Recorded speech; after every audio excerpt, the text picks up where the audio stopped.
It's official, and it is here. I have the iPhone 15 Pro Max fully unboxed. I'm rocking the blue with a blue/black Apple woven case. I'm not exactly sure what the color is, but it is both those colors depending on what lighting you're in. The biggest notable difference between this iPhone 15 Pro Max and the 14 Pro Max is in the weight. The weight of the iPhone 14 Pro Max made it feel like it was a heavy brick you were carrying around all the time. This phone does not feel like that. As well as USB-C, which, as far as I'm concerned, has not changed the way that the charging happens. It's not any faster at all.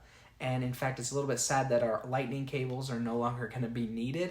But except for, you'd probably have some friends somewhere who are going to need a lightning cable, so keep one in your car just in case if they haven't upgraded their phone. Back when the iPhone 11 first came out, I was still using a OnePlus phone, so I was not even in the iPhone game.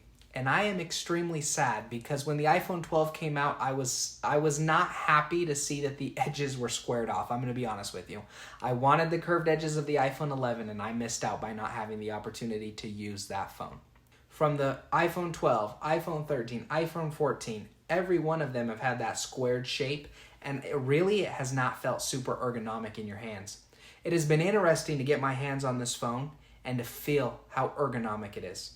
To realize this is what I wanted in an iPhone. It's got the best of both worlds. It has flat edges, but they are ergonomic in your hands. This is a fantastic design. Thank you, Apple, for going out of your way and designing a phone that we all love. Thanks for watching, y'all. Make sure to like and subscribe, and stay tuned for more Apple and other tech content coming soon.